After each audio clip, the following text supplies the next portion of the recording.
It's Friday, January 6th, and this is now on HNN.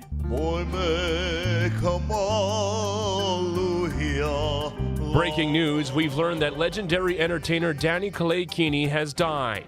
It is confined to the summit area. Kilauea resumes its eruption at the summit crater after a nearly month-long pause. Beautiful. It's beautiful to see it. Crowds are flocking to the national park. How you can get the best view of the lava. These stories plus the latest on NFL star Damar Hamlin's recovery. It's not only that the lights are on, we know that he's home. That's coming up on This Is Now.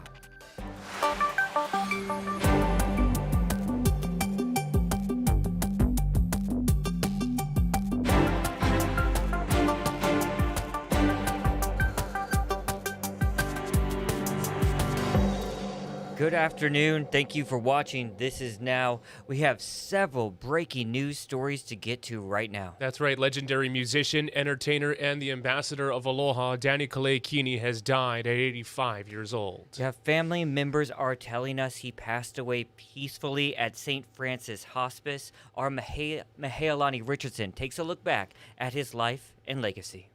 Danny Kaleikini had humble beginnings in Papakolea. For all the holidays, man, I said, we had hot dog for turkey, hot dog for Christmas, hot dog for New Year. He says his family had each other. His father worked for the City and County Refuse Department, and his mother was a cocktail waitress. At Kawananakoa Intermediate, he was student body president, but it was showbiz that sparked his passion. Then they would say, hey, the two brothers from Papakolea, come over here, sing us a song. We go up there, we sing our song, oh, Makalapu. You know, after the song, people would throw, we pick up like $2, $3, man. He went to work at the Waikiki Sands, Royal Hawaiian Hotel, and then the Hilton Hawaiian Village.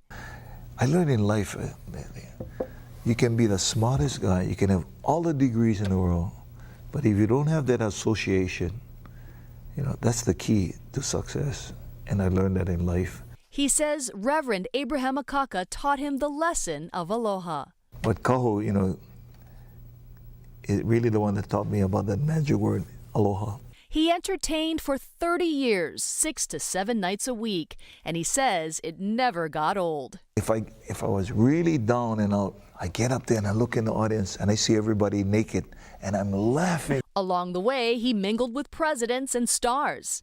In 1959, he and Duke Kahanamoku had a special opportunity. I was so honored, you know, because, you know, Duke Kahanamoku has been our ambassador of Aloha for, you know, and I had the privilege of working with Duke. We went to open the Sheraton Dallas Hotel in 1959 in Dallas, Texas. But they needed to enter through a back entrance and needed permission to eat in a dining room. 1959, we weren't even a state yet, you know. And, you know, they had no idea what Hawaiians were.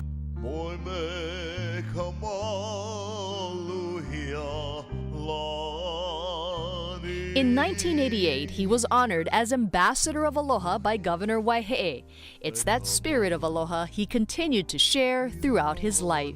I'm very honored to be, you know, to share this aloha, not only here, but around the world. No matter where I go, you know, I can honestly say I've seen the world. Aloha, Danny, and a hui ho. Mahealani Richardson, Hawaii News Now. What a fascinating life. Of course, we'll have more on his passing coming up on later editions of HNN, but now let's get to some even more breaking news. Yeah, Kilauea has started erupting again after a near month-long pause in activity. Yeah, new at noon, I can tell you HVO has lowered the volcano alert level from warning to watch. That's because it is not expected to escape that crater, and that initial infusion rate has been declining. So let's head over to the national parks. That's where our Casey Lund is with the very latest. Jonathan, I know, first of all, how jealous you are of being here because I know that you did such amazing coverage for Mauna Loa. And I'll get to just the update that I got from HVO in just a moment. But, you know, so many people that we talked to came here to hopefully see Mauna Loa on their vacation, and they're really happy that they got to see this. I'm going to talk to one of those folks in just a moment. But HVO, I just spoke to a scientist a little earlier this morning, and she said right now they're doing everything they can to kind of monitor the situation, take measurements, take pictures so they get an accurate 3D map of what's going on, but they continue to stress, as you've been reporting on Sunrise and throughout the day, that there's no imminent threat to the communities in the lower East Rift Zone, and this appears from all their monitoring instruments that it is going to stay in the caldera here at the summit of Kilauea. So I want to bring on Marvin Lambie with me from Nebraska. Look at his family back there and his friends staying in Kona, right, Marvin? Yeah, staying in Kona, and then we have some friends that we've been meeting along the trail from Michigan State. We're Cornhuskers and they're Spartans. Oh, I love it. And Marvin, this is something you guys don't get in Michigan or Nebraska. No, definitely not. You know, we were up here yesterday. It was nice and calm. We had a little rumble, thinking maybe we're going to get lucky. We headed back to Kona. Look in the rearview mirror. We see this big billow of smoke. Thought, nah, can't be. Get back to the hotel. The news is on. Hey, we got to get up tomorrow morning early and come back here and see this thing. And you said you even felt a rumble when you were here. We did. Yeah. The National Park Service said, oh, maybe not. Exactly. Said, yeah, we don't really have any seismic activity yet on it, so we don't really know. You know, we get these little things. Yeah. Goes, doesn't go. So, what are the chances? Would you say it's the highlight of your vacation so far? Indeed it is so far. Yeah, exactly. Marvin, thank you for sharing with us. I'm glad you guys are having a good time, Jonathan. So that's what we're hearing from so many people, locals and visitors alike that are coming up here to see for what many of us experience as a once-in-a-lifetime event. And so grateful to be able to share that with you. But I know, as I mentioned, you got to come out to Mauna Loa and you got to cover that as well. You know how special it is to be here. Absolutely. I know how special it is to be there. And I went to right where you are in early December. Yeah. And the day I got there was the day the eruption quit. I know. So I didn't get to see. You killed it. Yeah, I know. So I just wanted to ask for anyone who is going to see, it is sort of those fissures and fountains. They're really impressive from the overlooks. And where exactly in the crater are you seeing those fountains compared to past eruptions you visited there?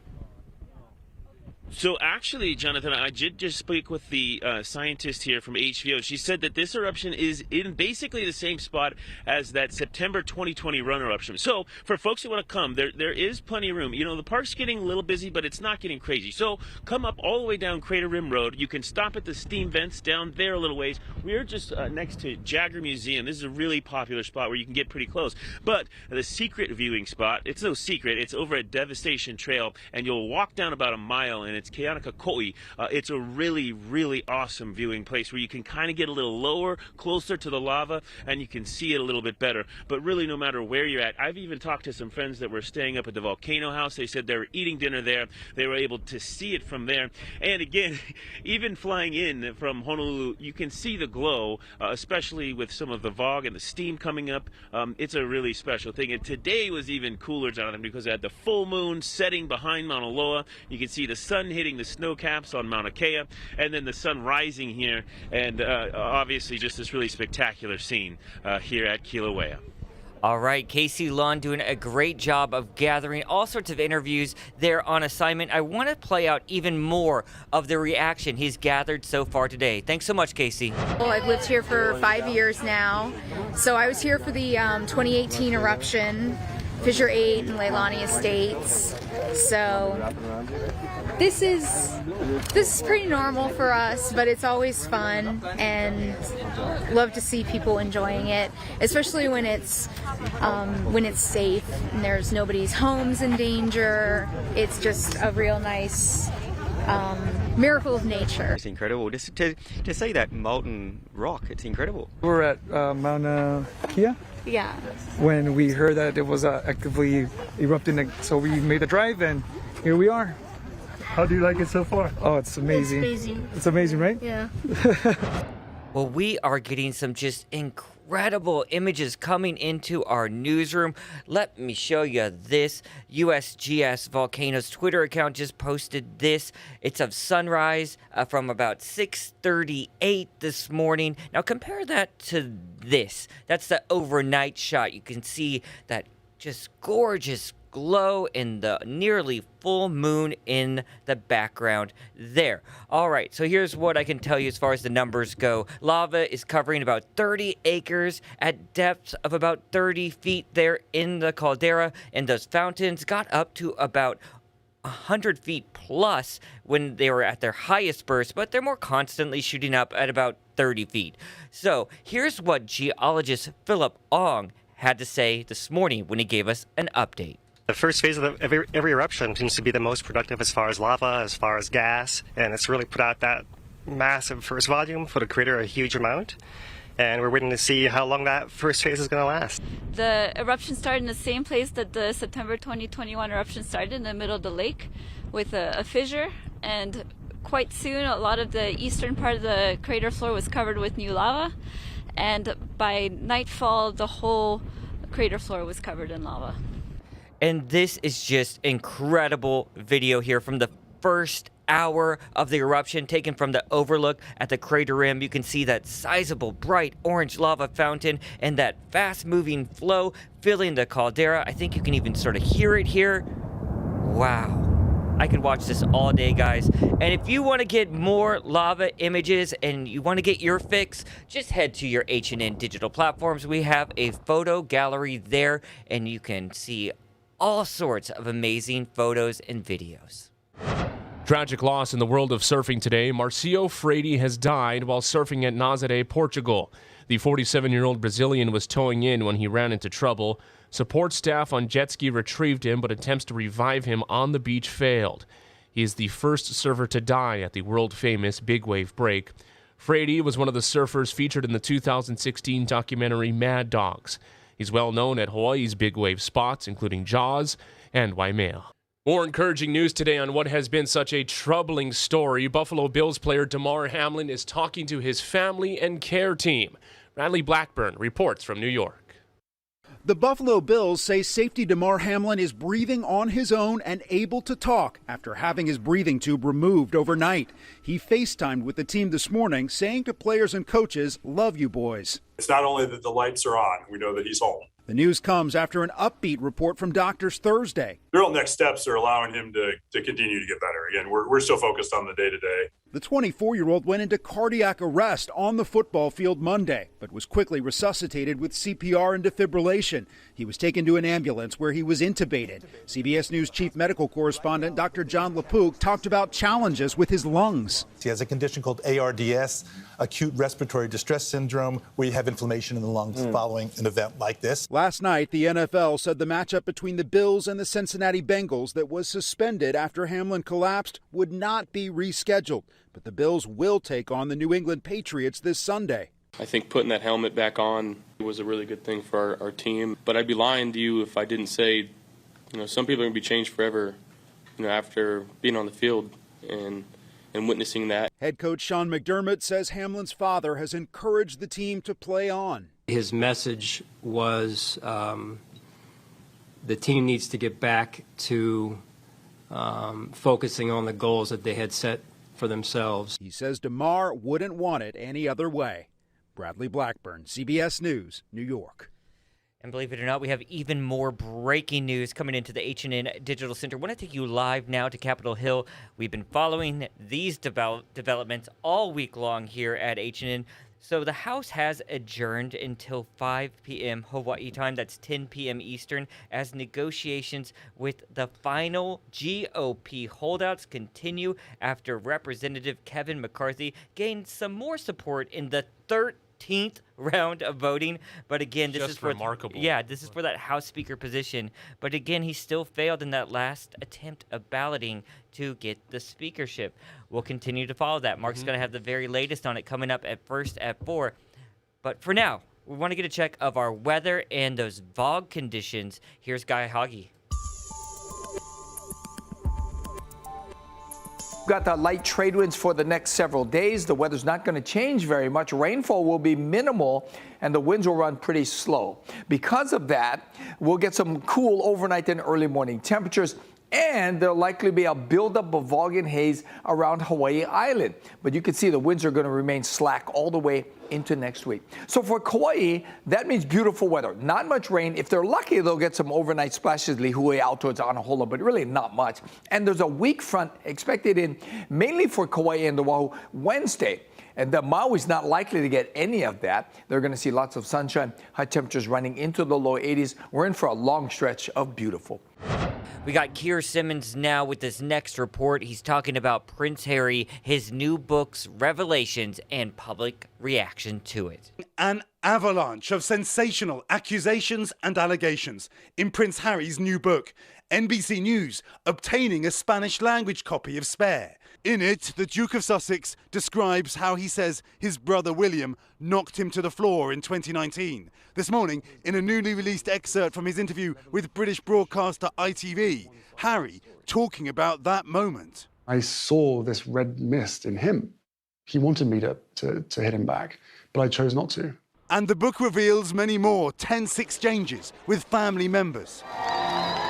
Before Harry and Meghan's wedding, Harry says Meghan upset Catherine, Princess of Wales, by telling her after she'd just given birth, she must be suffering from baby brain. Harry alleges that Meghan apologised, but William pointed a finger at her, saying, "It's rude, Meghan. These things are not done here." To which she responded, "If you don't mind, keep your finger out of my face." Of Camilla, now the Queen Consort, Harry writes, "Willie and I promised our father that we would welcome Camilla to the family. The only thing we asked for in return was that he didn't marry her. You don't need to get married again, we asked him." He says his father, now King Charles, would often joke that he was not Harry's father, and that William and Kate privately howled with laughter at a Nazi uniform he wore to a Halloween party, for which he had to apologise. But he also reveals deeply private details of his royal life. He writes of taking cocaine and other drugs, losing his virginity, and of the moment he was told his mother, Princess Diana, had died. Charles broke the news, he says, calling him "my dear son." What I do remember, he says, with stunning clarity, is that I did not cry, not a tear. My father did not hug me. Later, Prince Harry describes driving through the Paris tunnel where Diana's fatal crash happened in an effort to find resolution, adding that he and William wanted to call for the investigation into Diana's death to be reopened. They were, he says, persuaded not to. Harry asked by ABC News how his mother would feel about his relationship with William now. I think she would be sad. I think she'd be looking at it long term, to know that there are certain things that we need to go through to be able to heal the relationship. One of many revelations for a book unlike any written by a member of the royal family. Wow. Very That was- powerful. Yeah, some juicy new details there for sure. We'll be talking about that in the days to come. But the internet's abuzz with some car news. Yeah, really. this has been a Yeah. really fun week, especially for those that are interested in technology. The Consumer Electronics Show happening all week long in Las Vegas. A lot of new concepts are rolling out. How about this from Ram, unveiling an electric pickup truck concept with 3 rows of seats. We've seen the innovations with trucks lately, but how about this? Yeah, 3 rows of seats. It's electric. The rear passenger cabin folds away, leaving the truck cab fully open into the cargo bed. And the 3rd row, it could come out as well to create an extra long bed. Whoa. Yeah, and this is all possible because it doesn't require the gas engine, and so that's why you can have all that extra space right there. And Makes so sense. really, really neat to see. So that's coming from Ram. And then how about this from BMW? Unveiled a new concept car that changes color. It's one of 2 vehicles the Auto Giant showcase at the show. Both are called the iVision D concept. The D, spelled out DEE, stands for Digital Emotional Experience. The color-changing model can go through a full palette of colors, and the area around the headlights and the grille can show different shapes and hues. On either of these cars, no details on if it would be released to the general public and price tag, everything like that. That's But that concept thing. really neat to see. Yeah, I like the changing color things because you often think you're getting the cool color of car, whatever flashy color it is that year, and then 2 years down the road, you're like, what was I thinking? What was I thinking? And the 3rd row of seats in that cargo hole in the back of that truck is very cool. Fascinating technology there. Mm-hmm. There's a need for it, right? I think so. All right. Let's talk about some celebrity news that are hitting the islands, really. Let me play this out. Oprah has found a new hike. We're on Kauai today. When you Google it, it's like where they shoot or have shot Jurassic Park and other, beautiful movies, big pictures that call for, outstanding nature shots. It's really something special. But to Oprah, see. it also said the best hiking in the country. I believe it. I believe it, Gail. You heard them. They're there on the garden aisle, picking up Oprah's favorite passion, what she says is hiking. I've been following Gail King on Instagram for some time. She's been posting some hilarious They've been going all videos. over the state, right? Yeah, she was on Maui, and she had some travel troubles there, and they've been hiking all over the place. And Gail's been talking about how sore Oprah has made her legs from all this hiking. They had a bread picnic to celebrate, to have some carb load at the end of the hike. So that must have been an epic picnic too, right? You can only think about what the Oprah's spread would be. probably got the best picnic, right? For sure. All right, guys, we want to get back to eruption news, and Billy V has put together something so special for us. It's a poem, a very, very, very good poem written about the eruption, and he's montaged some video together of this latest action too. I want to play it out for you.